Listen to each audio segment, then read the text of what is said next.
I revisit the last time I seen him walk past me, and I'm like, how did I not catch him and grab him and hug him and tell him, hey man, I really do love you. Like, I really believe that there's so much more in life. How did I not? Heaven can't worship you in grief. Heaven can't worship you with tears. Yeah. There is no more tears. There is no more pain. Yeah.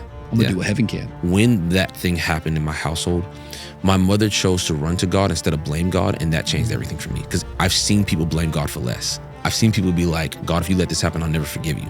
If you don't do this for me, I'll never forgive you. We'll never speak again. Having a mother lose their son and then run to the Lord and say, I don't understand what's happening, but I trust you.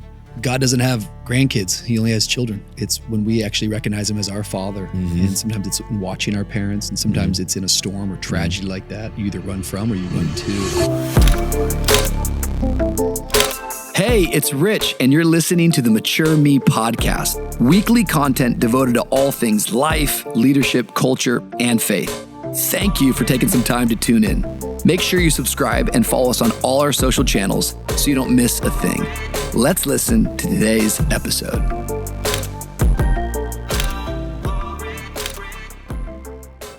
Well, hey everybody, welcome back to a brand new episode of the Mature Me podcast. My name is Rich Wilkerson Jr. We're so happy that you're tuning in today, wherever you're at in the world. Always so grateful for your engagement, your participation, like, subscribe, leave a comment, all the things. Hey, one of the things I always want to point out is you can go to richwilkersonjr.com. Every Tuesday morning, we drop a brand new Leadership with Rich. These are leadership handles to help you as you become, as you mature, as you grow. That's what this podcast is all about, not just growing old, but growing up. And the way that we like to do that here is by talking to people, hearing their stories, and learning. And today I have got a great guest in the Miami studio, back in the heart of it, the Design District studio, where it all began. This is actually my favorite place to record. And sometimes we get to be here, other times we're in Miami Gardens, other times we're on the road. But today we're back right here in Design District. And I am joined by a man who I think needs very little introduction. He's an amazing songwriter. He's an amazing worship leader. He's released lots of different projects, lots of songs that have ministered to me and helped me. But his newest thing is that now he's a husband. And we're going to talk about all of it. But I'm talking about the one and the only Joe L. Barnes is in the house, everybody. Hey, man, how you doing? I'm doing good, man. I'm so happy that you're here, and I'm so grateful you're in Miami. Yeah, man, I'm glad to be here. I've only been to Miami twice. That's what I was going to ask you. You ever been to Miami? Yeah, I've only been twice. And can you share about those stories, or those were before you were a Christian? Teenage years. Okay. Well, here's the thing. I came for cruises, actually. Yes. My family took me on a cruise when I was 16. I used to do a lot of cruises. Cruise with a cause, what cruise actually. line? Both of them were Carnival. Hold on. You went on Cruise with a Cause? Cruise with a Cause. I went on Cruise with a Cause. It was 2011. Man, what year? I used to do a thing with TBN back in the day. I used to host a television show. Whoa. From like 19 to like my mid-20s, and I used to go on Cruise with a Cause. Cruise with a Cause. It was 2011. And you're a real Christian. Oh, bro. my mom took me because she was like, I told her I wanted to do music and all the things, so she took me on this cruise. She was like, we're gonna go on mission trips. That's always been her thing, mission trips. And it's crazy enough. We go to Jamaica. We get off the boat. We go to schools to like sing and all the things. Yeah. And I'm looking. There's a group of guys behind me on the back row of the van. And I'm like, they're just with the guitars or what. I'm like, oh, what do you guys do? They're like, oh, we're a band. My mom was like, that's Casting Crowns. I'm like, oh, I don't know who they are, but sure, great. Because I knew nothing about. I think people watch at home and are like, what is Cruise with a Cause? Cruise with a Cause was you go on a cruise, but it's got a cause, hence the name. But you do mission trips and kind of party, I guess, like do the water slides as well as while you're in Ocho Rios, go to schools and minister. Yes, basketball courts on the boat and all the things, but also like all of the like bars and casinos are shut down and they're full of like books and soccer balls and crayons and all things to give to like the schools and all things. So like, it's not that kind of party, but it is a party. Well, bro, you just got married. Did you do a honeymoon? Yeah, Cancun. Well, my honeymoon was a Royal Caribbean cruise. Oh, man. 7 days. I think it was Majesty of the Seas. Whoa. All you can eat lobster. Yeah. And I was 22 years of age. And I was like, we're free. Oh, man. We're free. It's funny, though, because like I would never do that again with Don Shree.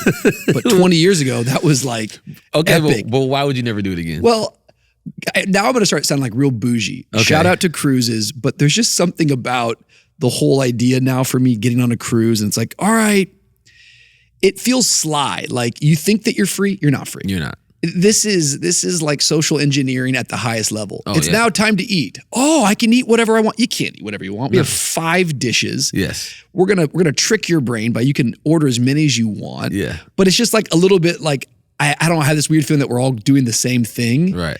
And I think I would go on a cruise with a bunch of friends. Yeah. I think that would be a blast, but I don't know if my wife and I don't think she wants to get back in that cabin. I think we did our time in the cabins. Yeah. I think she wants a hotel now. No, I get it. Does it make sense? When we went on a cruise, like, it was weird, like the pool situation, because you had a saltwater pool and then you had like an actual regular chlorine pool, but people kept going back and forth. So by the end of it, it was both a salt water pool. You got it. You got it. So I was just and like, you can't tell me people are not peeing in that pool. They are, Everybody's for sure. peeing. I think I peed one time. I'm gonna be honest.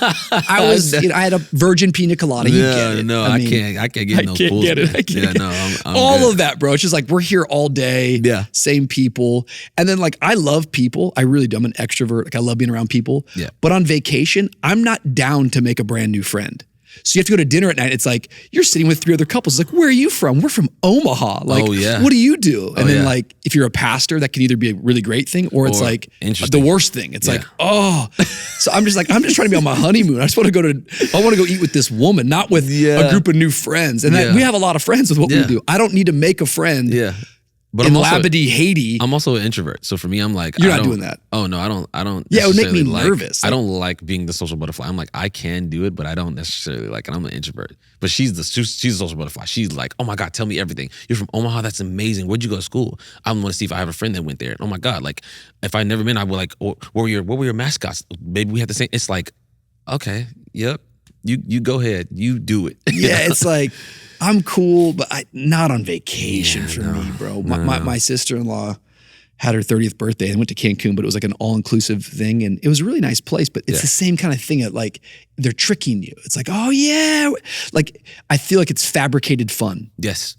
You know what I mean? Like the cruise director or the person at the all-inclusive, like they're like, isn't this the best night of our lives? You're like, what? No. You did this last night and you're going to do this again next Thursday and you're going to say all these same things. Correct. So it feels a little inauthentic to me. Of course. And I think when I was younger and immature, I was naive enough to go, I'm this ignorant that I'll believe you. Now I feel like I've been on the other side of the curtain and I'm like, you guys sing the YMCA every Friday night at the end of this cruise and the village people always come out. Absolutely. You didn't just do this for me. Correct. This isn't custom. This is cruel, to be honest with you. Yes, correct. You feel that? Because whenever you're 22, like you're just excited to be there. So everything is amazing. It's like, oh yeah, this is the best of my life. Because I'm finally outside of the 4 walls of my parents' house, or I'm finally outside of the thing that I've always known. I'm finally outside of my hometown. Yes. I'm doing something that's in the world. So I'm just excited to be here. So yes, this is the best night of my life. But then when you've been there a few times, you're like, it was the best night of my life then.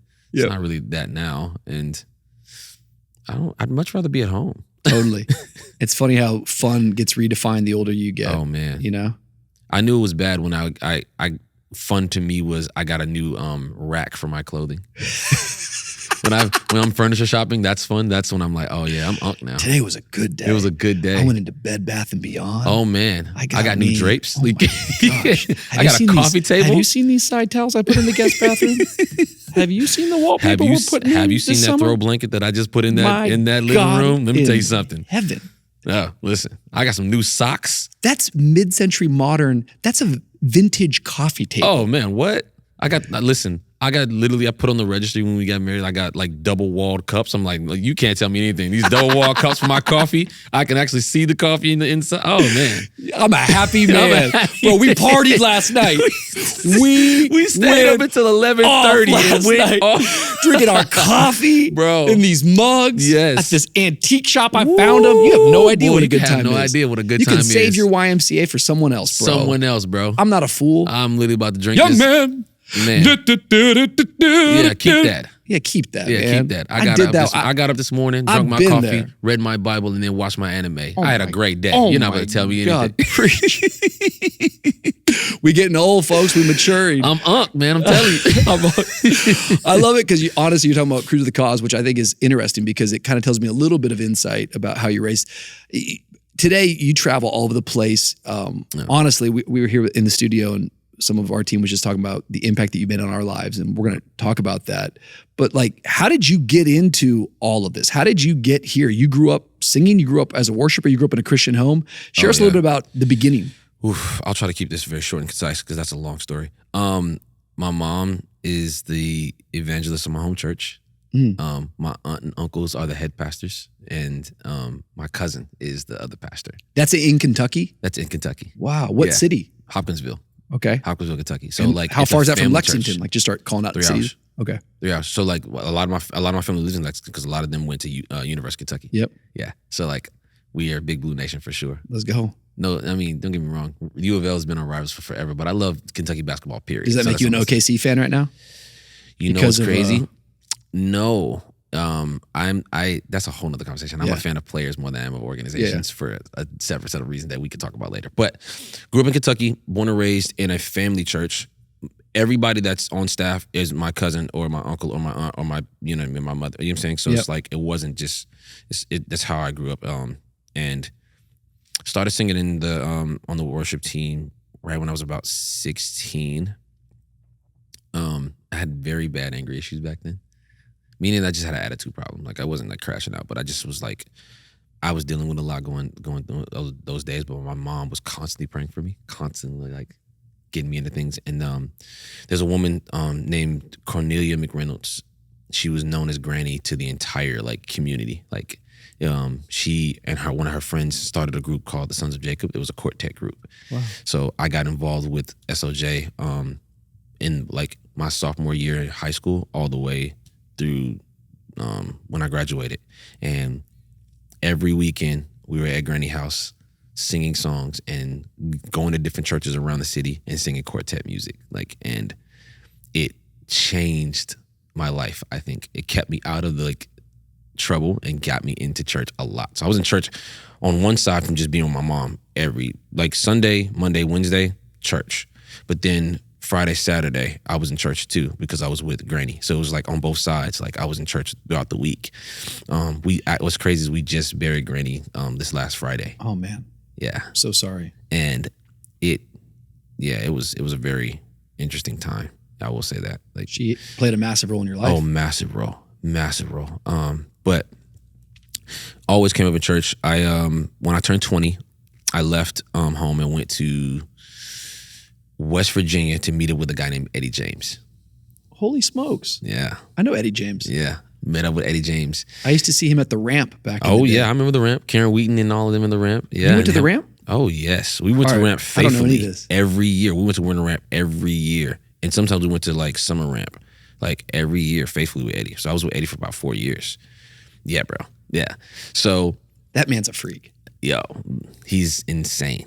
Love Eddie. I haven't seen him though in 20 years. Oh, I'm a huge fan of Eddie James. I haven't seen him in about a year, but I love Eddie. Like, he's incredible. Traveled with Eddie for about 4 years. Met some really good friends from back then. I met Aaron Moses, met Dante, met a friend of mine, Jesse Klein, Ashley. Like, we were a part of the thing called Ultimate Call. So traveled literally around the world for 4 years. I mean, tell me what that all is, because all those names you just said, I know of all those people, and I've never heard any of this, like origin story. Like, what are these events that you guys were at? It's called Alternate. What was it called? Ultimate Call was the entity, was the worship team. So Eddie had Eddie James Ministries. Okay. And each section of his ministry had a name. So for the band, it was Tab for Tabernacle. For the dancers, it was it later became Omega, but it was not Scribe. It was I don't know why I'm blanking.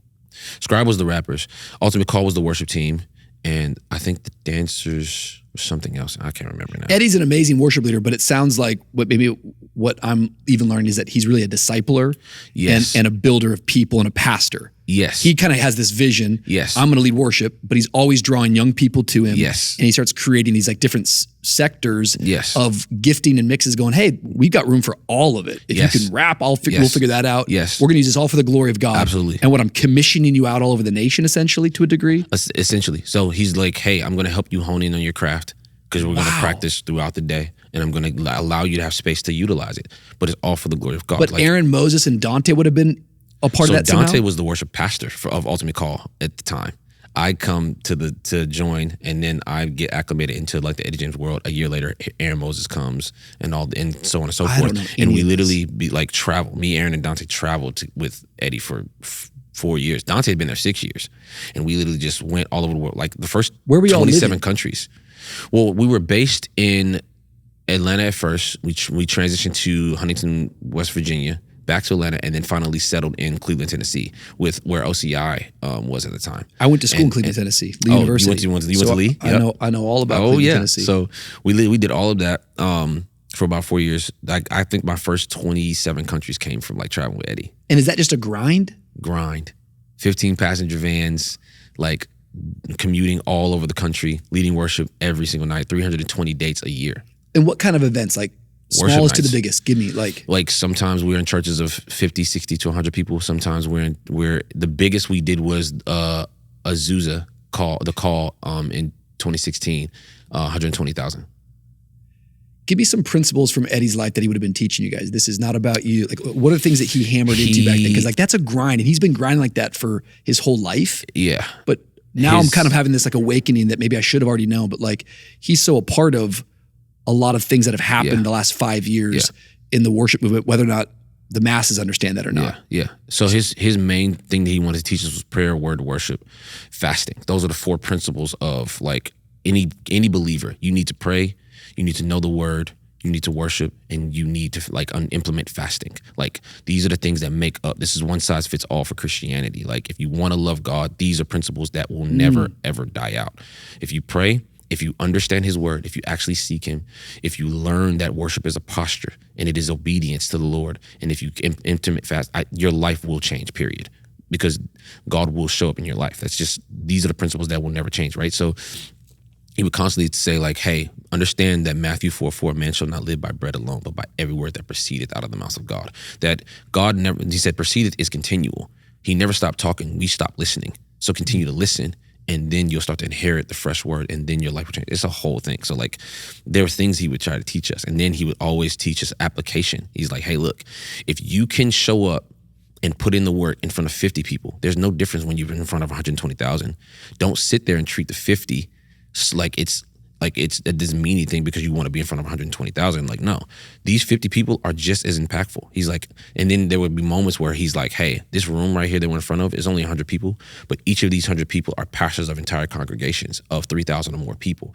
So you're in front of 150,000 right now in front of these 100 people because these are gatekeepers, these are doors, these are people that like shepherd people.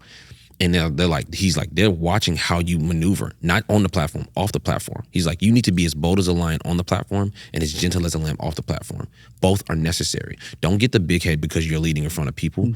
The higher you go, the lower you go. He's like, you should be wiping toilets or wiping down bathrooms or being willing to pick up trash or sweep floors. Ministry is not platforms. Ministry is seeing a need and filling it. So if the need is you need to pray for someone, then that's the need, fill it. If the need is someone needs to clean the floor, you're like, hey, hand me the mop and I'll do it.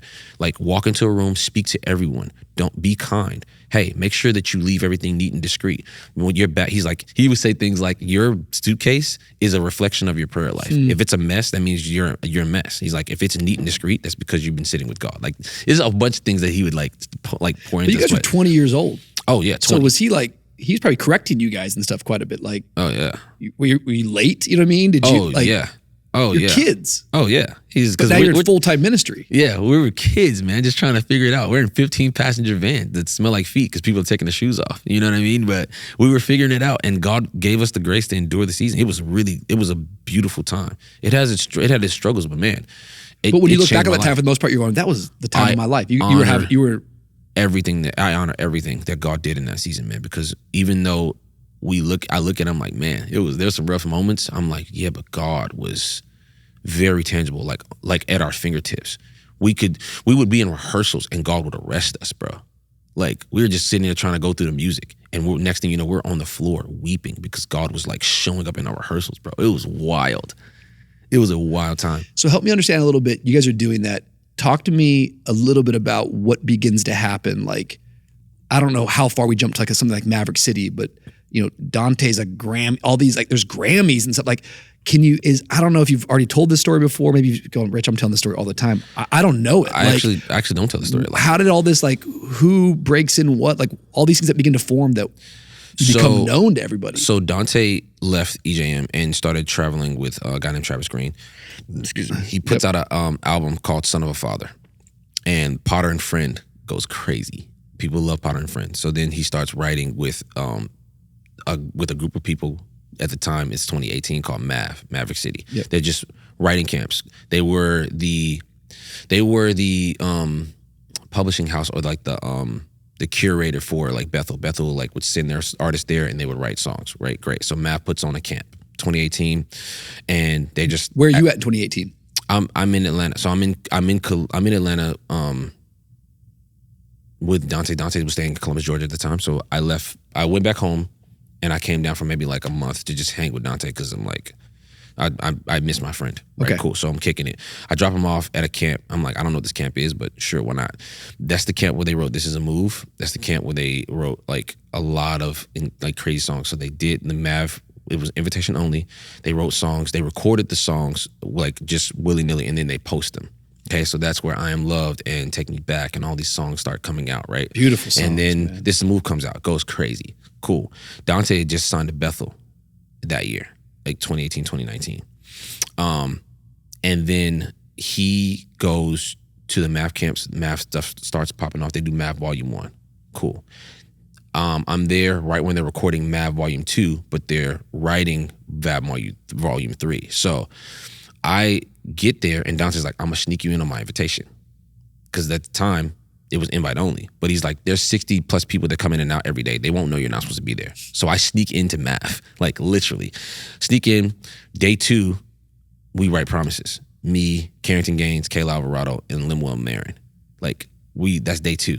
Like, of my being I'm like, I have no idea that it's gonna be what it is now. But I'm like, sure, let's figure this out. Let's write this record. So then, when you finished that song, did you think it was any different from a lot of songs you've written? Or you go, that was a great song, and just keep moving? Or great like, song, this keep is moving. really Great song, keep moving. Had no clue. Because the reality is we never interesting. wrote Promises to be what it is now. We wrote Promises because we were all, us 4 in a room, and the normal thing happens like, hey, where's everybody at? What's going on? And everybody goes around, and I sit there and I'm like, bro, I'm honestly just waiting to see God fulfill the things he promised me. Like, I'm in a season where I just moved and I have no idea what's going on. I have $100 in my name. Like, he promised all these things. I have all these prophetic words that I'm holding on to, and nothing around me seems like what he told me that he would do. So I'm just waiting. But I'm like, I don't want to hold him hostage, but I need something to encourage me in the waiting season. So they're like, Carrington looks at me like, that's the song. I'm like, okay, cool. So then we write what the original version of Promises, which we had a different bridge, we had a different verse, whatever. So fast forward, we tweak the song from that June of 2019 to January of 2020. So we're literally trying to figure out what goes bad, what goes well. So me and Carrington, we go to work. We're figuring it out. We pick verses. We pick whatever, blah, blah, blah. The night before the recording, me and Dante sit down and we hash out the bridge. I'm like, cool. Up until the point of where we go into the red, we're trying to figure out how we're going to get out of the bridge into the chorus. Whatever. We go into the red, we record it.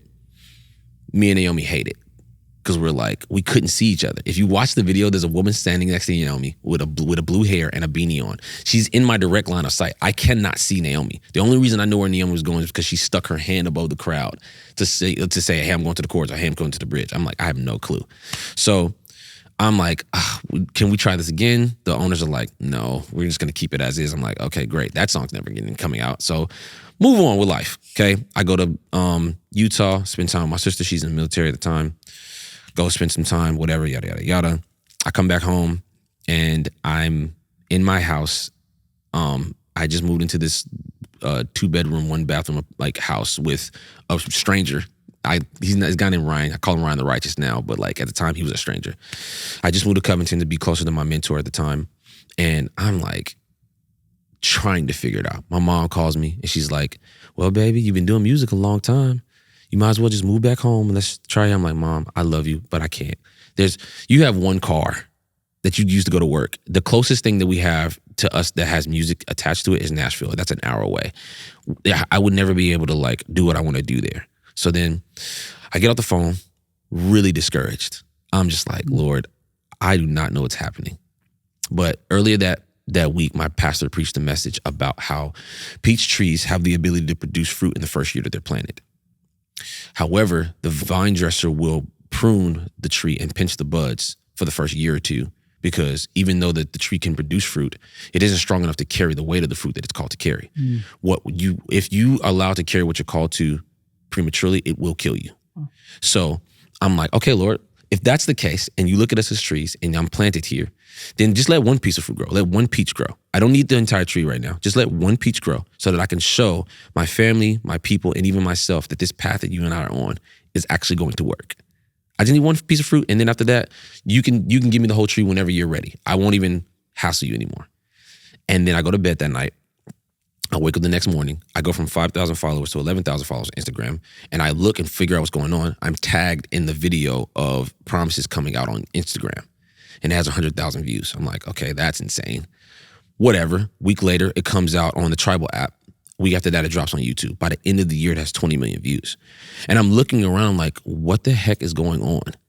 And then I look back a year later, and God was like, this is one piece of fruit. And I'm like, if you did this with one piece of fruit, I'm scared to see what you'll do with a tree.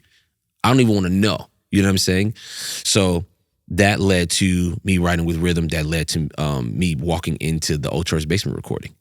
And PSF is like, hey, why are you not a part of this album that we're working on? I'm like, nobody called me, sir. But I got to go home. I got to go to family prayer. He's just like, if you can stay, I would love for us to try this song. And I'm like, I'll see. So I call my pastor. I call my people. They're like, hey, if you want to stay, bro, do it. If you don't worry. You're not going to miss out on anything either way. So I'm like, I think I'm going to stick around. Let me see.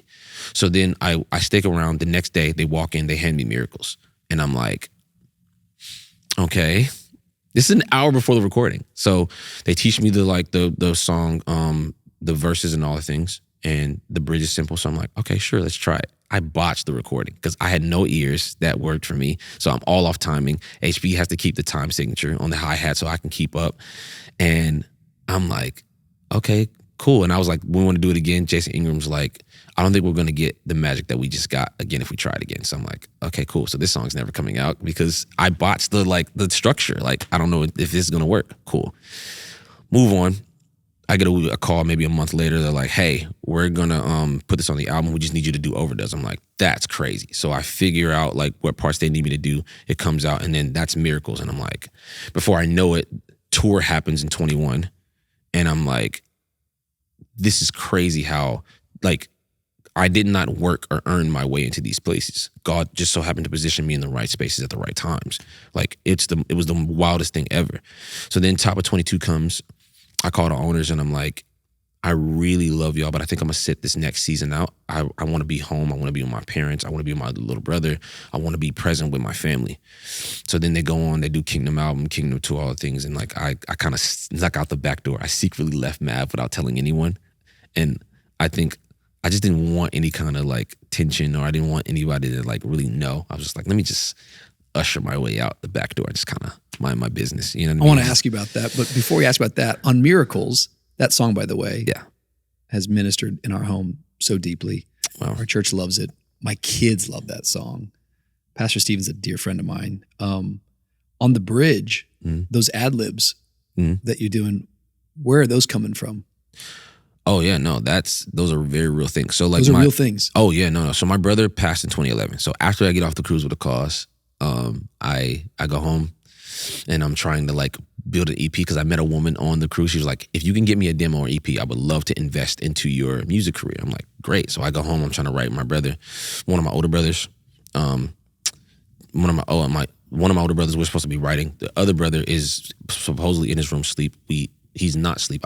We find out later as we open his door that he committed suicide. Oh my God. So me and my brother John found my brother Aaron, and it was devastating. I'm so sorry. Our entire world shut down. You know what I'm saying? Like, I had no idea. How old was he? 19. I was 16, about to turn 17. Yeah, it was a very dark time. Yeah. So it's almost as if our worlds stopped. And I think for me, the bubble popped. Like, I think we all kind of have this bubble around us where we're like, we see things on television, or we see things on movies, or we see things on the news, and we're like, I'm so sad that happens to people. But, you know, I just know that would never happen, or I pray that would never happen until it's on your doorstep, until you walk outside and there's ambulance pulling up to your house, and there's cars lined up down the street. And it's like the bubble pops. So it's like, no, this could happen to anyone. Depression can live down the hallway from you and you never even know it. Suicidal thoughts can live down the hallway from you. You never even know it until it's too late. So like, I literally had to like war with myself and like do immense healing and therapy and like sit with God with this stuff. Cause I'm like, there's parts that I revisit or I relived and I'm like, Lord, I'll never forgive myself for that. And he's like, that's not something that you're supposed to carry. So it's a whole thing. So now I'm a very big advocate of suicide prevention. Like I do not play about it. Like I call people, I check and I'm like, listen, do not do this on your own. If you got to call me at 3 a.m., call me at 3 a.m. Cause I'm like, we can figure something out. You know what I'm saying? I'm a big like advocate of suicide prevention. But when you look back now, what do you think? You think, I just can't believe I didn't see these signs? Yeah, that's I dealt with that for years. I revisit the last time I seen him walk past me, and I'm like, how did I not catch him and grab him and hug him and tell him, hey man, I really do love you. Like I really believe that there's so much more in life. How did I not know to like, you know what I'm saying? So I've relived and revisited that moment over and over and over since I was 16. And I'm so sorry. Like God had to like take me back to his vantage point of those moments and be like, hey, look, you were 16. You didn't know anything. You didn't know anything about the things you know now. Like you didn't know how to even show up in those things. You didn't know how to ask the right questions. You didn't know how to like be present. And it's like, you were never meant to be an anchor. You'll drown trying to be everybody else's anchor. You see what I'm saying? So anyway, when you were on that song, that is spontaneous. How does somebody do that? Like, how does somebody flow like that? I think the whole song ministers, and I think it's such a deep truth, that I always have this belief that we're gonna get to heaven one day, and there's gonna be some sort of, there's no biblical evidence for this, but there's gonna be some sort of video that's you're just gonna see a day in your life and just how many things God protected you, spared you, and how many times we were upset about something. God's like, I was sparing you from something. Or how many times we wanted fruit and God was like, no, you weren't ready. No. And had you gotten that, this is what this would have looked like. Yes. Or I protected you here. A million little miracles. Yeah. But when you're going into that, that's a flow, or you access that as a songwriter before, going, oh, I can fill in here and make moments. I didn't know those were all true things. I just always, when you get to those things and you're like, he healed my, like all that stuff just starts ministering to me. Every time I put it on right now, it's like, wow. Yeah. It just takes you into God's presence. Yeah. So the thing is, like, the stories are like, my mother had to have a surgery because she would not stop bleeding. Like she was having her menstrual, just would never, and she lost so much blood and she was like moments away from death until she literally had the surgery. So I'm like, God literally intervened and like got her to the place just on time to like heal her from like all the things that was like, I almost lost my mother in that moment. My father, soldier, literally all his life, very stubborn kind of guy, go to church with your mom, come back, and then we'll go to movies kind of guy. Just did not want anything to do with like church or God at the time when I was coming up.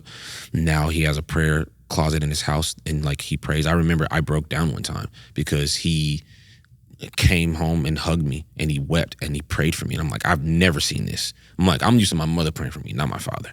So it changed so much in me because I remember in EJM days weeping at altars, praying for God to save my father's soul. I'm like, Lord, whatever it takes, I need you to save his soul. You see what I'm saying? So that's why I'm like, you redeemed my father. But even like when my brother passed, I'm like, I watched how you kept my mother. The thing that changed for me is when that thing happened in my household, my mother chose to run to God instead of blame God, and that changed everything for me. Because I've seen people blame God for less. I've seen people be like, God, if you let this happen, I'll never forgive you. If you don't do this for me, I'll never forgive you. We'll never speak again. And it's like having a mother lose their son and then run to the Lord and say, I don't understand what's happening, but I trust you. You can tell where someone's anchored. And I thought to myself, if he can keep her in this, he can keep me through anything. Dear Jesus. Yeah. So that's when I started to take my relationship with God a lot more serious. He no longer became the God of my mother. He was like me. It's like there's always a transition. It's like if you look in the scripture, it's like Elijah gets the mantle and he's like, okay, strikes the water. Where's the God of Elijah? He comes to Moses, like, I'm the God of your ancestors, Abraham, Isaac, Jacob. It's like, it's always a transition. It's like, and as I was with Moses, so will I be with you. You see what I'm saying? There's a transition. So he transitioned from being the God of Eva Rose to the God of Joel. You see what I'm saying? And hopefully I can transition that over to my kids. So God doesn't have grandkids. He only has children. Correct. And it's when we actually recognize him as our father. And sometimes it's in watching our parents, and sometimes it's in a storm or tragedy like that. You either run from or you run to. Yeah. I was just a couple of weeks ago at a funeral for an 11-year-old little girl who lost her battle with cancer. Her parents had gotten saved at our church. They're in another church now, but the dad got up that night and really kind of gave the eulogy, but just preached the gospel. Yeah. And I was so taken aback because like your mom and like this father. You know, when you lose a spouse, you're called a widow. Mm-hmm. When you lose a parent, you're called an orphan. Mm-hmm. When you lose a child, there's no title given to that. No. It's a pain that I believe is unimaginable. I don't even really like the exercise of trying to like, you know, recess the empathy. It's just so, oh gosh, like I could start weeping for your mom right now. Yeah. I can't put myself in those shoes. It's terrible. Yeah. But he got up and just preached the gospel. And he said, this is the hardest thing we've ever gone through, but I'm here to tell you tonight that God is good. And in my deepest pain, I've also experienced the deepest peace. And I will never forget it. I'll never forget his response to a tragedy. And his response and his testimony from that tragedy is building my faith sitting with you right now. Yeah. When you tell me about your mom, I think the same thing happened to you. The God who kept my mom. Yeah. It's a different thing. Bill Johnson said it's a gift that we can give God on this side of eternity. We can't give him on the other. The gift of worship and honor and praise in our grieving, because there's no grieving on that side. There's no loss. There's no pain. We wrote a song last year called What Heaven Can't.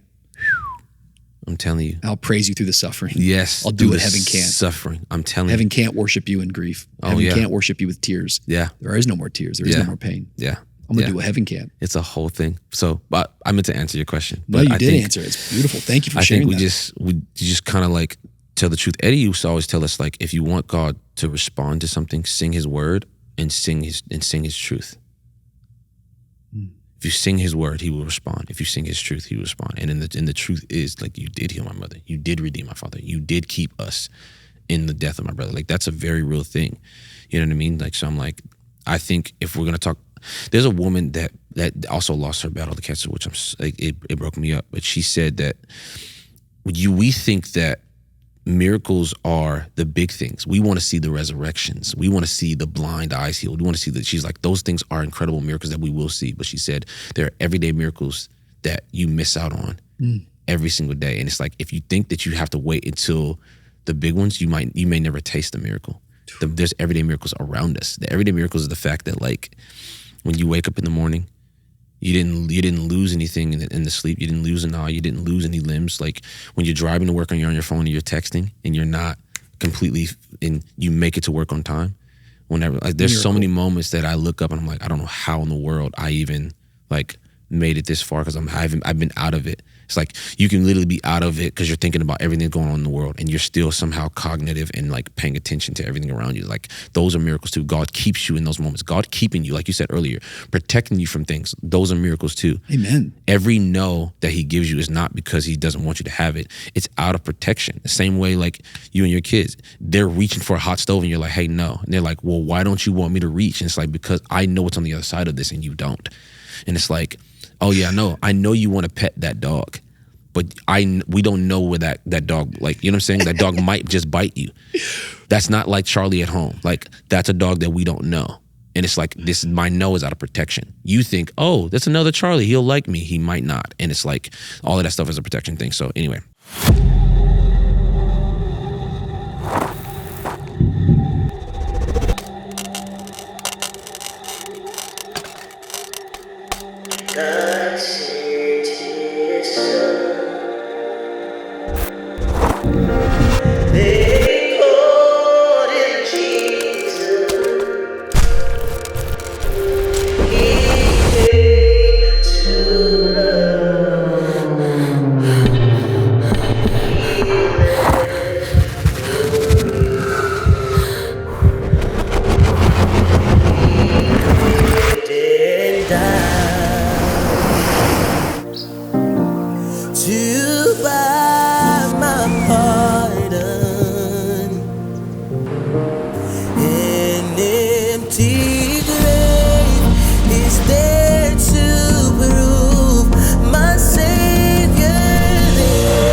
that awaits all of us.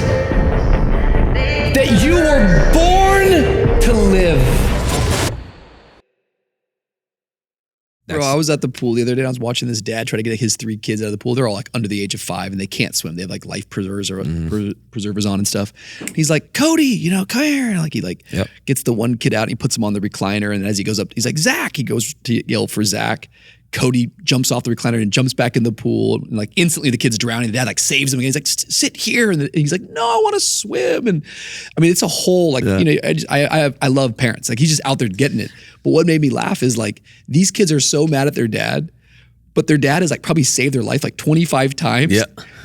He doesn't even get a thank you. No. He actually gets like, what's wrong? You're the worst father. It's like, bro, you will die without your dad right now. What is wrong with you? Oh, you're a kid. You're a kid. And how many times is God saving me? I'm not even thanking him. I'm griping about it. I'm complaining about it. I'm kicking and screaming. What's wrong with you? He's like, you can't swim, you foolish child. Yeah.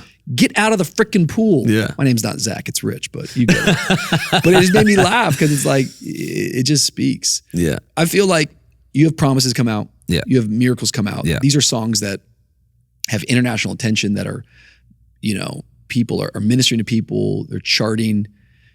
That changes your life? Is that fair to say? Like, or that changes like, yeah. I don't know. I don't want to, in terms of maybe it's like just, there's maybe more demand on you. Yes. There's more, people know you. I don't think that you're per se, you're going, I'm the same guy. I've been doing this, right? You're just now catching up to a spotlight's put on it. Talk about your life though, what that starts to feel like, new pressures, even this whole Maverick City thing. Like you were in it, you weren't in it, you slip out the back door. What parts you can share, what parts you're free to share? I think I was the sneaky member that came in that it wasn't expected. You know what I mean? Because if I'm honest, there were rooms in the house what they were writing that they were like, okay, we're gonna put these people in these rooms because these are our strongest artists, these are our strongest writers. They did not expect me to come out of nowhere with a song like this. I didn't expect it. You know what I'm saying? Like I had no clue. I was just there and just happy to be there. I knew I wanted to write songs. I'm like, I had no clue anything about that. But I think when Promises comes out and when Miracles comes out and all the things, I had to figure out how to be an artist because I'm like, I don't know if I prepared for this. You know what I mean? All I know to do is write songs and sing the song that's in front of me, whatever. But as Promises started to come out and Miracles started to come out, I actually had a very real moment. Like before the song started to take off, I was afraid that it would never work. I'm like, I'm just gonna be stuck in a 9-to-5 cubicle kind of thing for the rest of my life. And I was terrified. The music comes out, it starts to work, and I'm terrified all over again. And I tell people that what we get afraid of failure. At first I was afraid of failure, right? Then I was afraid of not trying. And then I became afraid of success. And I did not know that the fear of success was a thing. I didn't know it existed. I started to watch as things started to change and people started to change and everything around me started to change in a way that I'm like, oh God, I don't know if I want to. So I sat with God and I was like, Lord, if this stuff is going to change me for the worst, you can keep it. You can shut all of it down. You can flatline every record and I will be a no name, no face, nobody for the rest of my life because I like who I'm becoming internally. And I don't want to change who I am internally if it's gonna cost me something. I follow a guy named J. Cole, love J. Cole's music, but I follow him for his interviews and he talked about how success was all that he thought he needed. He's like, the next. He's like, but then you realize that like, as you get it, none of that stuff matters. And what really matters was like the family that you had around that you kind of left behind to try to be successful and the love and the care and the thing, like these people care about you whether you release an album or not. They want to show up to the birthday parties like regardless. So like, that's what really matters. But then he also said like, he noticed that like people would be successful and it would cost them their relationships. He's like, as much as I want to be successful, I will not reach for it if it means that I don't get to be present with my mom or I don't get to be present with my siblings or my homies or even my kids. It's like, I do not want to be known as a man on the stage with a microphone by my wife and kids. I want to be known as a husband and a father, right? And I started doing research. I looked at Quincy Jones. I looked into even Billy Graham. I was talking to my guys in the car about this, like major impact on the world. You know what I'm saying? Quincy Jones worked with the greats, Ray Charles, Frank Sinatra, all the things, like wrote Thriller. You see what I'm saying? Like iconic. Worth $500 million, left $80 million to each of his kids apiece when he died. Married and divorced 4 times, though. You see what I'm saying? Billy Graham, the pastor of presidents, of actors, of musicians around the world, was literally teaching in arenas, preaching in arenas. Didn't recognize his own daughter when he got home. And this is not to slander. It's the fact that like this thing could capture you in mainstream music and in ministry. It makes no difference. In ministry, we call it being Martha. You will miss out on the good part, which is the communion, if you're just so focused on the commissioning. You see what I'm saying? It's like he goes away, he comes back home. He's like, oh my God, who's that little girl in our front yard? Like, is that one of the neighbor's kids? And his wife's like, that's your daughter. Because when he left, she was an infant. When he came back, she was a toddler with hair down her back and didn't even recognize her. So it's like you can get even so caught up in ministry that you lose your family in the process. They might not walk out the door, but the light in their eyes when they see you will fade. You see what I'm saying? So I started to get scared of success. I'm like, Lord, if this means that whenever I'm in full-time ministry or whatever, when I come home, my wife doesn't have a light in her eyes, you can keep it. I'd rather not have it. You know what I'm saying? Like I'm writing a new project right now, and me and my wife wrote this record called, Better Off Late. That is the idea of it. It's like, I'd much rather be late to the party if it means that I get extra time with my kids and my wife and all the things. I'll see y'all when I get there. And if not, then I'll see y'all when y'all get back. You know what I'm saying? So I think I just was like, man, I do not want success in my career if it costs me my relationships. I don't. I'd much rather be a good husband and a good father. I'd much rather be present. A present father is better than a perfect one. Preach. That's a John Bellion lyric, by the way. Wow. That guy, by the way. I like watching that guy do interviews. Oh, man. That guy's interviews is great. He's great. His music's amazing. I'm just going, but that guy's. Oh, yeah. That's a smart human being. He gets it. You keep talking about your wife, but that's kind of new news. Yeah. Like, you kind of just got married on us. Yeah. Just kind of dropped that in there. But it wasn't really like, you guys have been together, but talk about, you kind of kept that private, is the best way to say it. Yeah, I tried our best to keep everything private and keep it close. The reality is, and as far as the general public, your friends and family all do this. But I'm saying, you guys dropped the engagement, and the next week you dropped, we're married.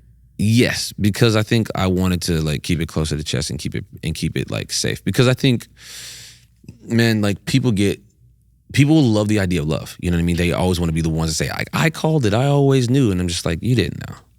You didn't know. You might have wanted to say you knew, but you didn't know. So we just kept it very close, very enclosed and all the things so that we can actually figure out how to build a friendship first. Good. How to actually be like good friends, like build the foundation of friendship, actually know what we're doing, why we're doing it, if this is actually going to work, know the Lord and see if God is going to bless it. And once God gave us the green light, we pulled the trigger. It's as simple as that. Let's go. Yeah, man. My best friend. Love her. I've been married for 19 years, and I'm a big advocate and proponent. Oh, yeah. For he who finds a good wife. Finds a good thing and obtains favor. That's what I'm saying. Like, we don't even talk about the obtains favor in the eyes of the Lord part. We just talk about he finds a good thing, and we stop there. I'm like, no, there's favor on the other side of that. I think I'd be in jail without Don Cherie. Let me tell you something. Listen. Sure wouldn't be or here. in the grave. Yeah. Yeah. Without her, I probably, I'm telling you, without her, I'd probably either be in jail or in the grave. I got a good one. Or in sin, something, one or the other. I got a good one. I told her a long time ago, I'm like, listen, if it don't work with this, I'm just have to ask God for forgiveness because I don't think that there's anyone else that would be good for me. Praise God, man. I'm so happy for you. Thank you. So you're in Maverick City, and I feel like that whole thing in 2020 especially like caught the whole world's attention. Like, bro. I feel like the spaces and places that vehicle went are in many ways unprecedented. I know that there's nothing new under the sun, but I think in our time capsules, like God was doing something so significant. And these guys are at the Grammys. Yeah. But with that, it's not just applause, criticism, critique, misunderstanding. Of course. How did you deal with that? What is that like in terms of people questioning motivation, being criticized?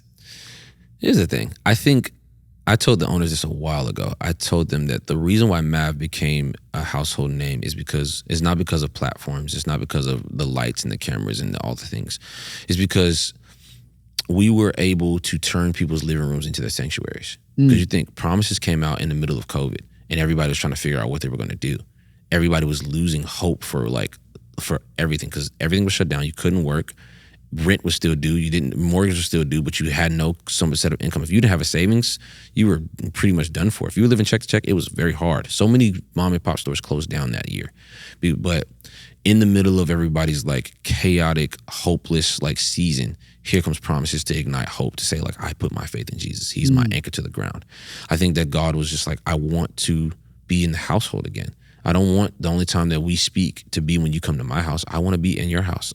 I want to be in the living room. I want to be in the kitchen. I want to be in the car. I want an integrated life with you, not an interruptible one. You see what I'm saying? So I think that's what made Mav mad. But I think as the criticism and all that stuff came, I think like, for me, I just was like, oh, they just don't understand. They're not close enough. They're not in it. Like, it's easy to critique from the outside looking in. You know what I mean? It's easy to like have criticism, but you don't know.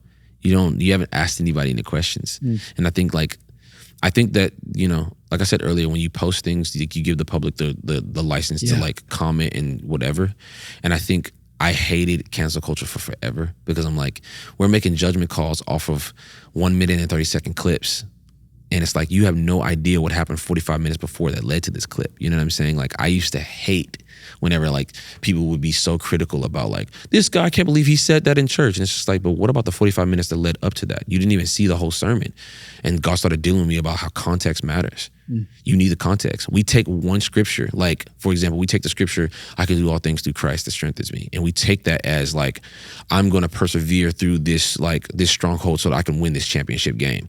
But the actual context of the scripture is he's under like persecution.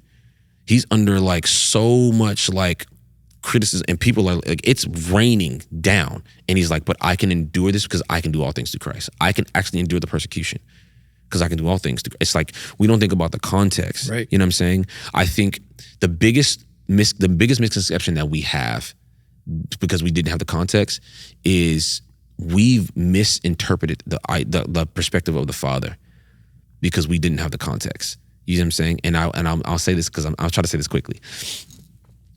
We always hinge on the death of Jesus. We hinge on the blood and the crucifixion. Great place to start. Terrible place to stop. His life was to fix our vantage point about the Father. His existence on the earth was to help us fix the perspective about the Father. He's like, when you see me, you see the Father. My apostle used to talk about how did we think that God is critical, dictating, disappointed, and a judge from a distance. And then we think Jesus is kind, approachable, very present, and close. But Jesus doesn't have the license to say, when you see me, you see the Father, if those things are true. You see what I'm saying? They're too contradicting. He said, think about the woman caught in the act of adultery. Pharisees come and say, the law of Moses says to stone her. What do you say? He said, freeze the frame. Moses only got to see God through the cleft of a rock, and he only got to see God's shadow. Jesus is the embodiment of God in the flesh. He's everything that God has to say about himself.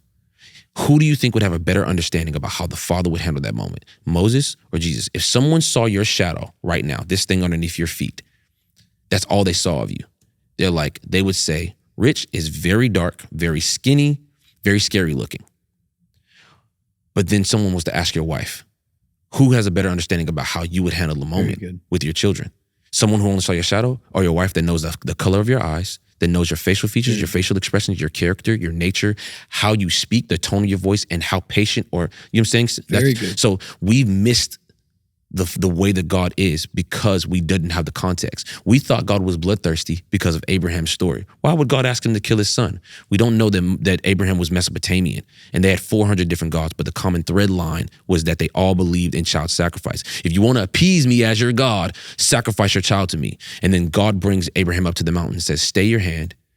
If anyone's going to sacrifice their son to prove their love, is going to be me, not you. No other God is going to offer their son for you to prove that they love you, except for me. And then sends his son to the earth in Jesus, and then puts him on the cross and reconciles the world to himself. You see what I'm saying? So it's like, we didn't have the context. So because we didn't have the context, we misinterpreted the image. You see what I'm saying? The image was distorted. So I think God started to deal with me about how context matters. And I think it would do us a very huge service if we would have actually get the entire context of something before we made a final judgment call. That would help us so much more than the 1 minute, 30-second clip in cancel culture. So how I dealt with them, like, oh, you didn't have the context. You weren't there. You didn't see it. You weren't up close. If you actually sat down and called these people, you would probably get a different vantage point. So if you have an issue with anybody that's on these platforms that you like, call them, text them. If you don't have their number, you don't know them well enough to call to have something critical to say about them. There you go. So anyway, I'm off my soapbox. No, I like it. I promise. It's powerful. It's powerful. Hebrews says that Jesus, you know what I'm saying, is the radiance of God's glory. That we get the full picture. I mean, Moses couldn't handle the glory. Saw the backside. He could not. But that woman caught in the act of adultery looked into the face of glory. Woo. His name's Jesus. Yeah. And that's who we should look to. Yeah. And how does he relate to God? He tells him, how do we pray, Jesus? Our Father who art in heaven. Abba, like that's the name we call him. And it's so very, very important because I think that we do have a misinterpretation or a blurred picture, but we don't need to. Yeah. That's why I think the word of God is so important. And you want to know what God's like? It's Jesus. Yeah. Jesus is God in the flesh. And so it's really, really beautiful. I would agree. Context is everything. Yeah. But we live in a world that won't take the time so often to actually dig and discover. But that can still hurt us if we don't have security and foundation of who we actually are. I think a lot of times when criticism comes, I feel like for me, it's like, why is this messing with me? Is what they're saying true? True-ish, partly true. Okay, let me try to handle the parts that are true. But ultimately, there's going to always be somebody chirping and talking. Do you actually have people in your life that can confront, that can correct, that can challenge you? I do have that in my life. And what they say to me really, really matters.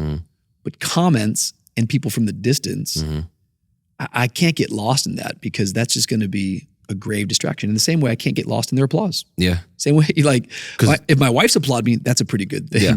But someone from afar, they don't even know either. Yeah, because I think people will wrap their lives up around like the applause or the criticism of people, and they'll maneuver their things based on it. Yeah. And like I've been referencing my apostle all day. Like Apostle Damon Thompson literally says this: "You are responsible for who they let you." These are names I haven't heard in ages. I used to watch Damon Thompson preach barefoot, insane, and just quote chapters. Yeah, he's crazy. So I was kind of scared of him. He said, I'm join the club. I'm terrified to look him in the eyes. Yeah. Tell him I said hello. I love him. But Shout out Damon Thompson. He said, literally, you're responsible for who you let them make you to be. If you let them make you a king, you're responsible for the fact that you let them make you a king. And if you let them make you anything, like you're responsible for it. So like you can't get caught up in their criticism or their applause. Because you can't shape your life after that. You have to shape your life after the word and after what God is saying, period. That's a lot of people enter depression because of that stuff, man. They literally are like, I got to make the next hit record that they will love, or I got to write the next song that the church will sing. And it's just like, hey, the church is a bride to be served, not a market to be sold to. Don't give them, that's Emma Pierce, by the way. I love Emma. But like, we can't get wrapped up in like, oh my God, I got to write the next hit for the church. Like, I'm not trying to get to the top of CCLI charts, bro. I'm trying to serve the bride. So whatever serves the bride, let's do that. You know what I'm saying? Whatever serves the people, let's do that. Like, I want me and God to form something that will serve his people, that will bridge the gap. Mm-hmm. I really am building altars in the form of songs and albums.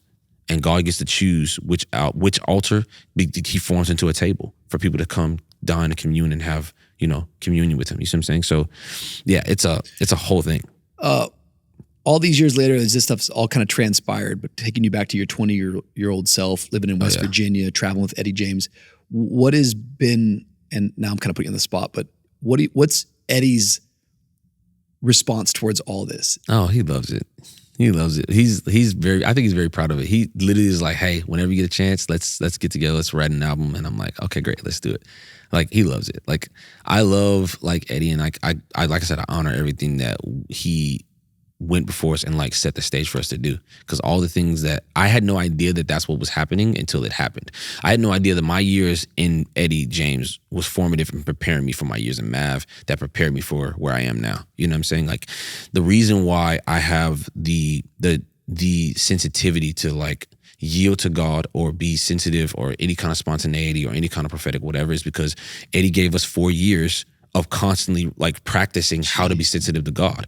He's like, hey man, listen, if you fill your well with the word, that's all you'll spew out. He's like, if you listen to the music from the 70s and the 80s and worship and all of that, you can pull those songs out at any moment, but you have to fill the well with the songs. You got to get lost in the music from the 70s. You got to get lost in the shout to the Lords.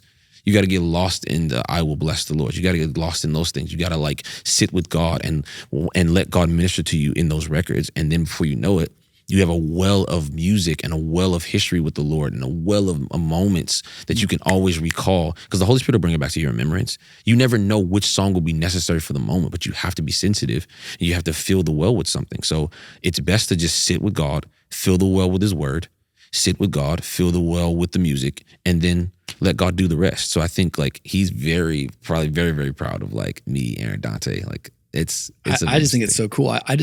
I'm always reminded that very rarely is it overnight stories. It's usually always overtime stories, 10 years. And it's usually always standing on somebody else's shoulders. I think in our own story here in Miami, it's like, I think people will come like, man, you guys have planted this church in 10 years. I'm like, it's not really a 10-year story. Mm-hmm. It really is 20 decades, grandfathers and great grandfathers and names that maybe never gained any level of notoriety or anyone ever knowing them. But I think what I was taught by the people that went before me is just faithfulness. Yep. And we don't get to decide how a spotlight lands. What we get to decide is stewarding the sacred places with God in private. God, if you never make me known, I know you. And the pursuit of my life is not to be known. The pursuit of my life is to know you. And to be known by you. Whew. I want to know you and be known by you. Like, apart from me, I never knew you. Yeah, no. Well, God, I thought I knew you, but I didn't know you. It's the scariest thing in the Bible to me. It's like, Lord, I want to know you. Like it's a constant prayer for me. I'm like, Lord, I want to know you. I want to know you. And if I don't know you, help me get to know you. Like I used to tell this thing all the time. I used to tell my wife this. She's like, well, what are you gonna do? I'm like, I'm here. Whenever God wants me, he can invite me away. I'm gonna watch this show, but if he taps me and says, hey, come away with me, I'll cut this off and I'll leave and we'll go on a walk and we'll sit and whatever. He's like, hey, sing me a song. I'll sit and I'll pick up my guitar and we'll figure it out. And she was like, that's really noble and that sounds really good. But she was like, an integrated life is always better than an interruptible one. And I was like, ooh. She was like, yeah, so you should probably invite him into everything. Invite him into what you're watching on Netflix. Invite him into the songs you're writing. Invite him into your car ride. Invite him into you getting like coffee. Like live an integrated life. If he's always with you, you never have to be interrupted by him. And I was like, ooh. And then Apostle Damon talked about the same thing. He said that when Jesus comes out of the water from the baptism with John the Baptist, the Spirit of the Lord descends on him like a dove and it remains. He said, if you have the dove on your shoulder, you'll be careful about what you watch, where you go, any loud noises, any fast moves, any decision that you make will be made with a dove in mind, always. So I'm like, okay, I now make decisions with the dove in mind. I now walk in life and I commune and I make decisions with the dove in mind. That's beautiful. Yeah.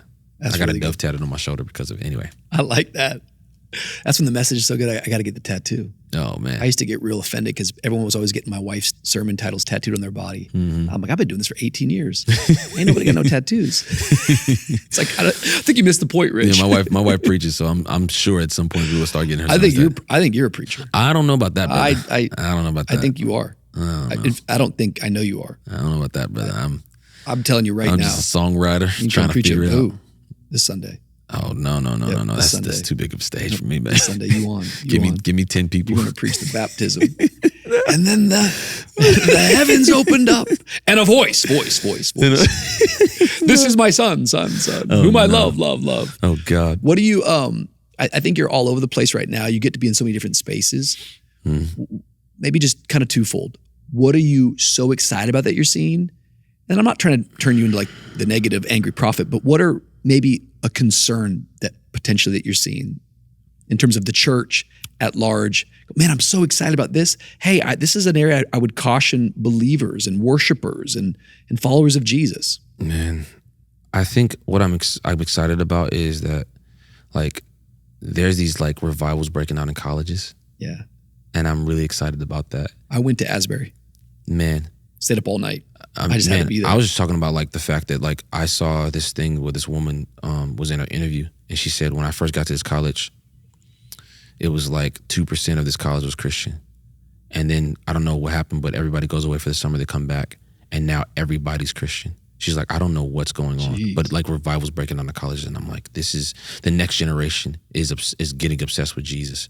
Even in their own language, I'm like, they're literally finding like slang ways of like the new Bible that they have coming out And they're talking about like in the beginning, God created heaven. He said he was lit, and it was lit, and like it's all kinds of things. Like It's all like at the Gen Z Bible. the Gen Z Bible. Yeah. You know what I'm saying? Like I'm like, but at least they're getting the gospel, and at least they're getting like in touch. So I'm excited about that. I'm excited about like parents and their children worshiping together. Yeah, beautiful. You know what I mean? We're finally seeing a transition. It's usually like a breakage, and there's a little gap, and then people pick it up. But like there are parents that are and their kids that are worshiping together, that they're inheriting the gospel together, and then those kids are going and hopefully inherit it to their children. So I'm excited about that. What I'm concerned about, though,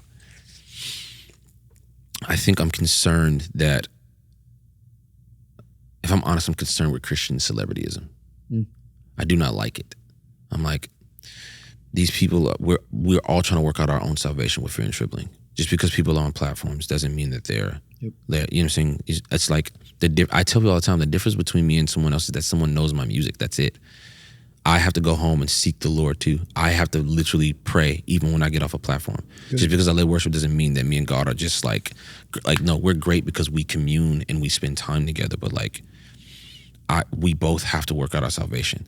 It's like the difference is I'm probably in more danger because I'm supposed to be a representative. And if I'm not like communing with him and in right standing, which is a whole nother conversation, if I don't understand my positioning as a son, like I'm in more danger of missing it, because I can be commissioned by him and never commune with him, and you would never know the difference.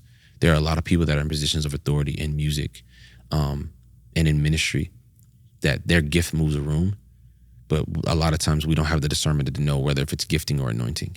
And I'm concerned. You know what I'm saying? I've stood in arenas and watched people sing songs, and I'm like, Lord, but do you feel like they're singing to you, or do you feel like they're just here for the gathering? Are we worshiping the gathering, or are we worshiping the God of the gathering?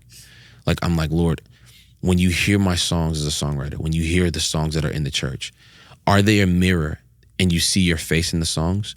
Or is it a cheap imitation and something that's supposed to look like you, and you're like, I don't recognize this person at all.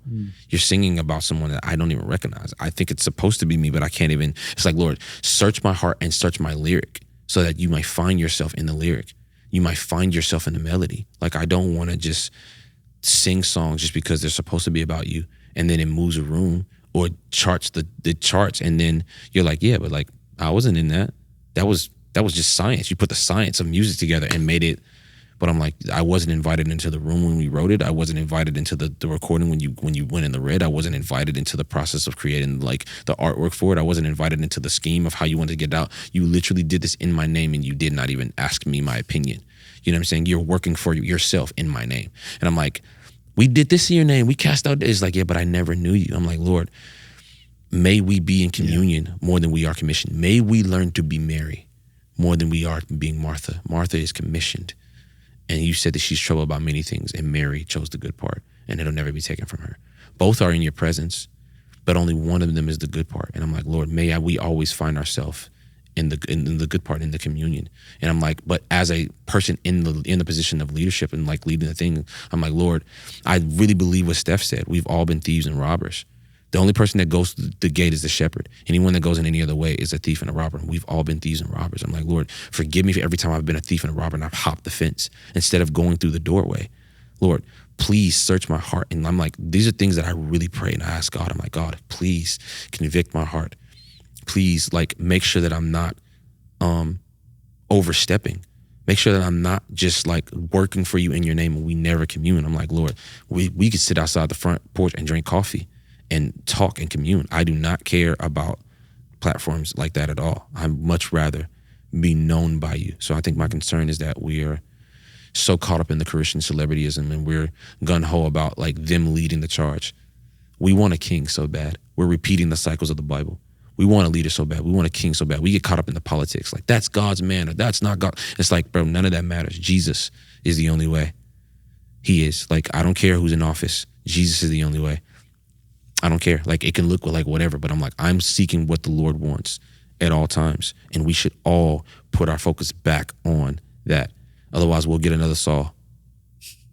We will. Like, we will. Like, if we're not careful, we will be Saul if we're not careful. You know what I'm saying? Amen. We'll get caught up in the things that like make us look a certain way or make us feel a certain way or come off a certain way. And it's like, we'll mess up, and it's like, but don't take the kingdom from me. And David is like, you could take the kingdom, just don't take your spirit from me. And it's like, I'd much rather be in the seat of David, like, God, just don't leave me. I know what it's like for you to be with me. In the beginning, Moses was like, Lord, I can't do that. I have a stuttering problem. And then if you look in Exodus and he's like, you can go in the promised land, but I'm not going. He's like, well, Lord, then I'm not going. Because the promise without your presence will be a prison. I will not go. Because I now know what it's like for you to be with me. Don't take your spirit from me. You can even have the promise. I will stay in the wilderness if that's where you'll be at. It's really, really fascinating what you're saying. And it's really, really powerful. And I can't agree more. I think that from the beginning of time, like you're saying, there's been this cycle that we go through. And I think it's an obsession with gifting, not just in other people, but in ourselves. Yes. You know, the gifts of the Spirit, I think those are beautiful things. And I believe, I desire gifts, prophecy and discernment and wisdom and miracles. But hence, they're gifts.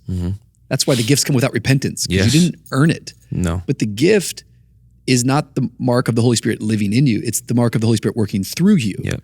And what is the gift for? The gift is actually for that we might be good witnesses of Jesus, that we might promote and bring glory to his name. I believe the sign that God is working actually in you is fruit. Love, joy, peace, patience, kindness, goodness, gentleness, faithfulness, and self-control. Yes. And so I think the fruit is the proof. Yes. But we don't just do this in other people. I think we get mesmerized like, oh man, Joel Barnes, he's God's man. And I think you are God's man. But sometimes, once again, from afar, you just walking in, all I get the chance to when I watch you on a stage is see the gift. And it's beautiful to watch God work through your life. But really, the best part of your life will be the fruit. How do you handle when someone is coming against you with conflict? Can you still be gentle? Do you still have patience when you're sitting in traffic? This is the mark that, man, God's dwelling inside of you. Yes. You talk about Moses. It's interesting because Moses says he has a stuttering problem. I believe he does. However, if you go back to that passage, I think it's Exodus 3, he gives like 5 different excuses, but it's the same excuse. I have a stuttering problem. I don't speak good. These would be called synonyms. These are different ways of saying the same thing. This sounds like somebody who's actually pretty good at talking. That you came up with 5 different ways to say the same freaking thing, Moses. Maybe you're obsessed once again with the gift, and maybe you should just trust the God who wants to dwell inside of you and work in you. Yes. And he doesn't even need your gift. He's the gift giver. Literally. He's looking for someone who's willing and open to say, I know where the power comes from. And we're always trying to make a king. God's like, I'll be your king. No. Everyone else has a king. Everyone else is king. We want a king. Everybody else has this. And I think it's deep. And I agree with you. Man. I agree with you. I think it starts inside of us going, I want to reject that in myself. Yeah. God doesn't need me. He wants me. Yeah. Oh, I like that. Yeah. That's a better entry point. He does not need Rich Wilkerson Jr.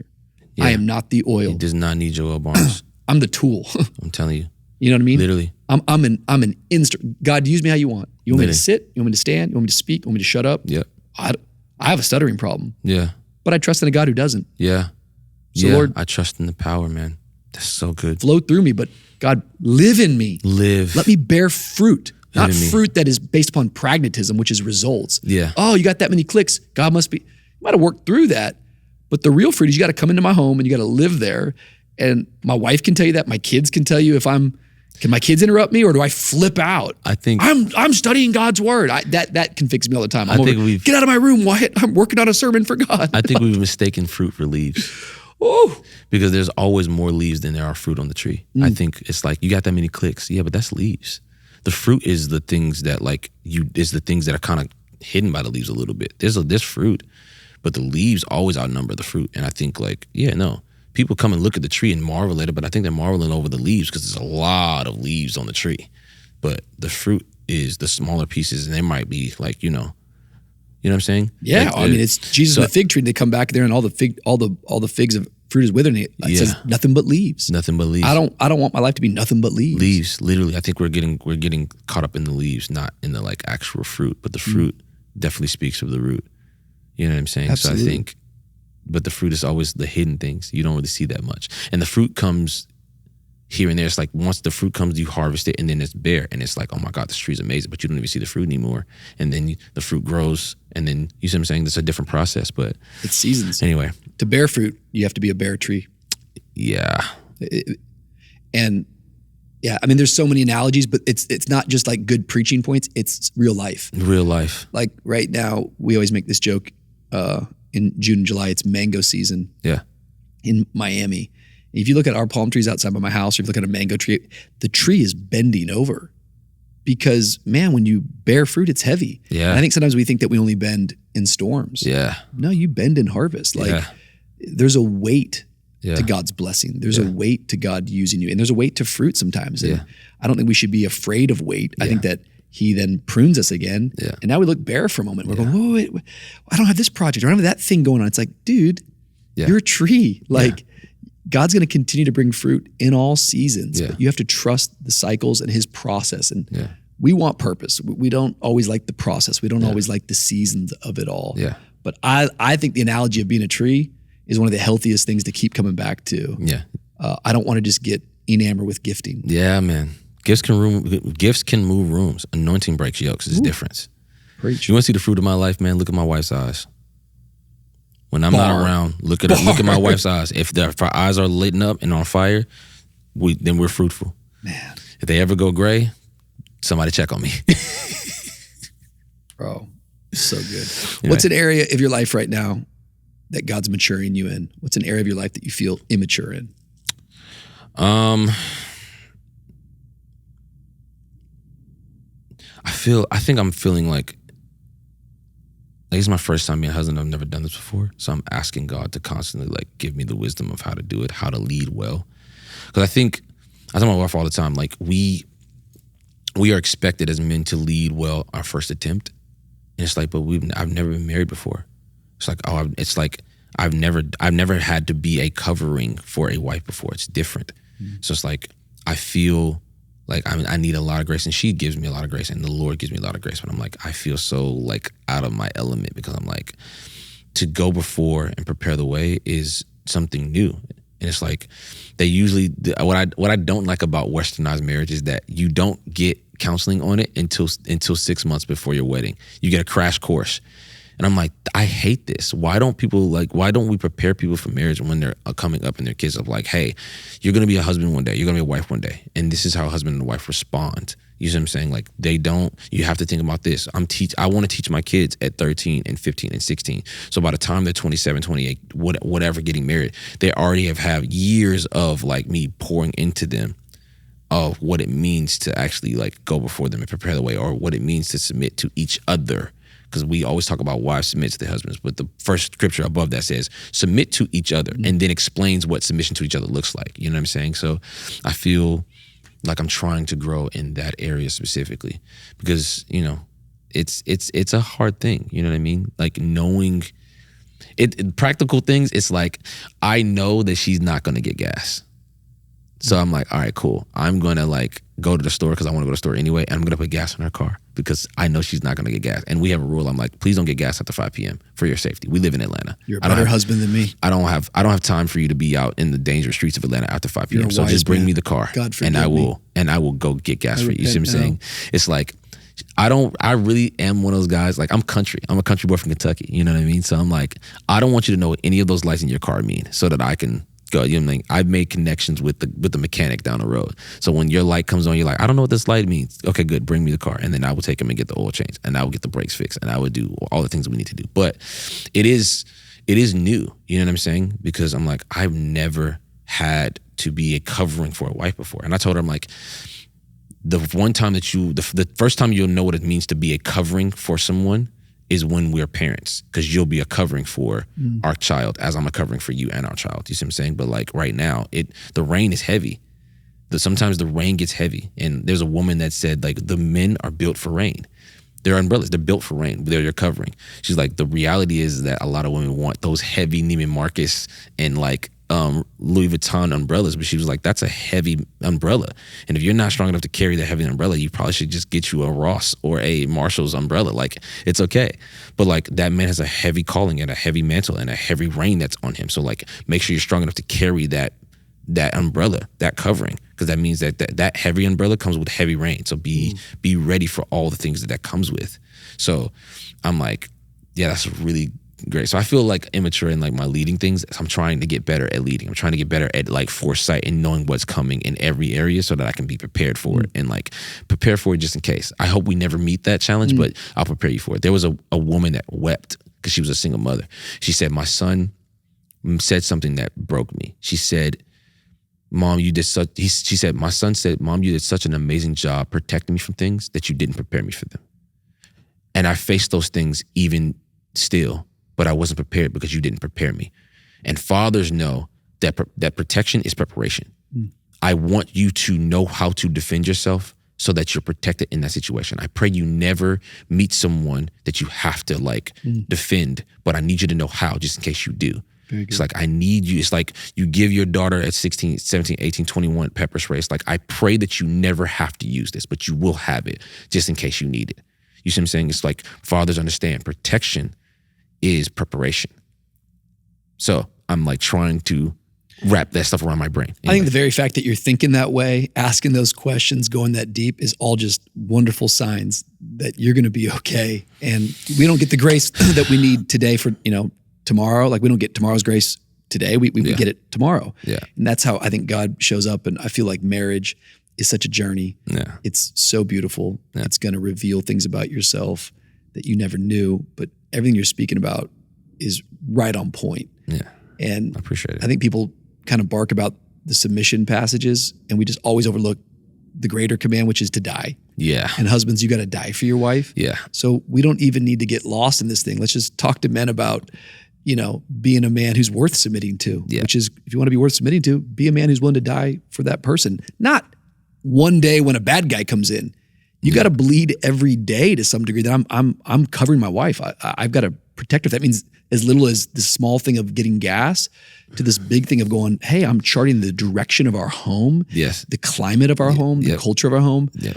But you get that daily. It's like that. It's like manna. Yeah, you can't go gather it all up. You gotta trust God. You have to be the first to apologize. That's another thing. You have to kill your pride first. What that means, we always talk about men go first. Yeah, men go first in serving. Men go first in sacrifice. It's like I am the first to put my pride aside and apologize. Like that hurts. What are the chances of a girl like you and a guy like me? Sorry, that's a bad quote. But it's like I have to go first in apologies. I have to go first in putting something on the back burner for the sake of you know what I'm saying? I have to go first. Absolutely. I'm walking, make sure I go before you and I prepare the way. You know what I'm saying? It's painful. You know what I'm saying? Even though she's probably said something that hurt my feelings and I said something that hurt her feelings, I have to apologize first, even though she might have threw the first stone. I think you should also add a marriage course on your website, not just the songwriting course. I haven't been married long enough yet. I think you're ready to start coaching marriages. No. Guys, this is my marriage counselor, by the way. Dawn Tree and I have been seeing Joelle now for the last 2 weeks. I think at least 10 years, then you can start counseling. It's never been better. It's never been better. Hear me say it. You need at least 10 years, then you can start counseling people. I ain't there yet. Bro, I love you. We're so grateful for you. Thank you for your life, your leadership. Thank you for your ministry. Thank you for who you are on the platform, but off the platform. Man, thank you. Thank you for having me. We love you. Guys, this guy has got amazing stuff out there. Go check out all that he's doing. A lot of new songs out there. Y'all, we didn't even get to talk about all your songs I love, but so much music out there that ministers in our home and in our church. I just can't encourage you enough to go follow and check out what Joelle's doing. But man, we're so grateful that you guys are here on Mature Me. Always check us out. Every Tuesday we right here, and we'll see you next time right here on Mature Me.